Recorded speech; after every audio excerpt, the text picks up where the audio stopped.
Guys, so today we are going to talk about analyzing and sketching graphs. Graphs can show relationships between quantities without specific numbers on the axis. So there's an example right here. So let's take a look at the one that they gave us. So when you're talking about time and distance, so you can see here on this, we'll use purple, on this section right here, you are increasing, right?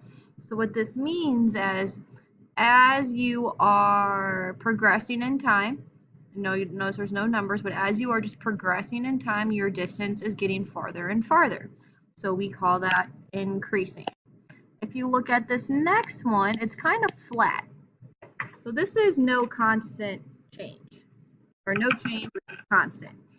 So what that means is, as your time is progressing, as it's progressing minute by minute, your distance is not changing. So maybe you were stopped at a certain point, took a break, who knows, but you just were not going any further. This last one, you can tell you are decreasing. So as the time is going on, you are decreasing your distance. So that just kind of describes this relationship right here. So let's take a look at this first one. So it says the graph shows the temperatures throughout the day in two cities. So the first one is in Maine, the second one is Oregon. So what I'm going to do is I am going to go ahead, I'm going to write Maine is my first one. So we can see kind of from here to about, right here, we are increasing. So we're looking at time and temperature. So the temperature increases at the beginning. The temp increases at the beginning of the day. And then it looks like the temperature begins to fall at a faster rate. Oops, we'll put a period there. Then the temp begins to decrease at a faster rate. Okay, so that's our first one. So the second one is in Oregon, Newport, Oregon. And it looks like we have three main sections right here. This first one, it's decreasing, but since it's a straight line, we can say that it is decreasing at a constant rate. The temp is decreasing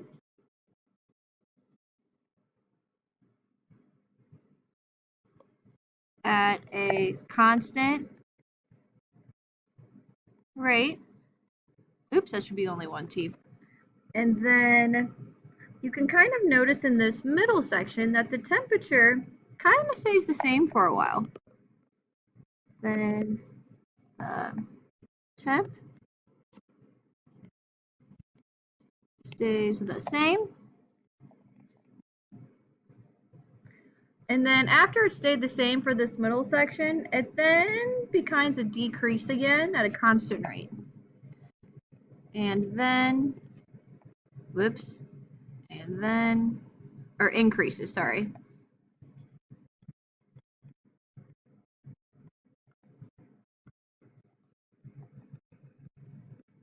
Constant rate.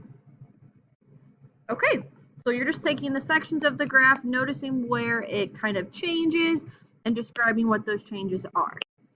Okay, so if we look down here, you're just making three general comparisons.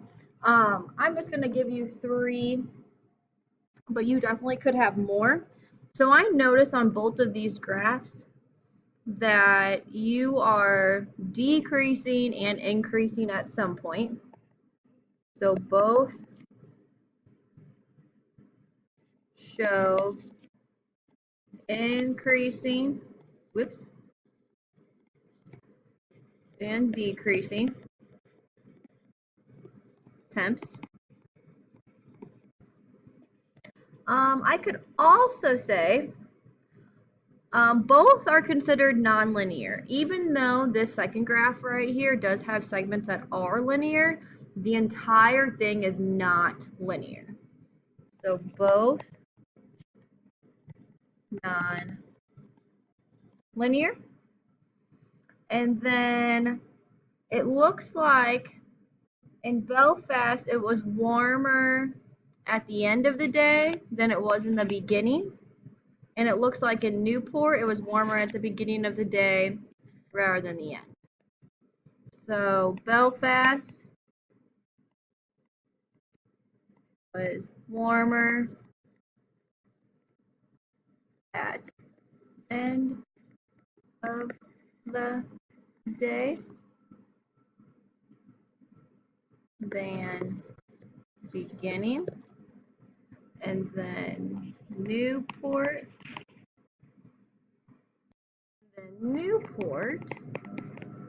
is warmer at beginning of the day than end. So I know it's kind of hard to see with the way I'm writing this, but that's how you would complete this problem. Yes, you could have made more observations, but I just told you to make 3. So go ahead and try this one on your own. We'll go over that one in class, but let's look at the sketching graphs part. So if I take a look here, we can see that it says sketch a graph that represents this situation. So it says a stop subway. So I'm gonna, as I'm reading this, I'm gonna highlight important information. So it says a stop subway train gains speed at a constant rate until it reaches its maximum speed. It travels at this speed for a while, then slows down at a constant rate until coming to a stop at the next station. Okay, so we have a lot of information right here. So the first thing I'm going to do is I'm going to draw,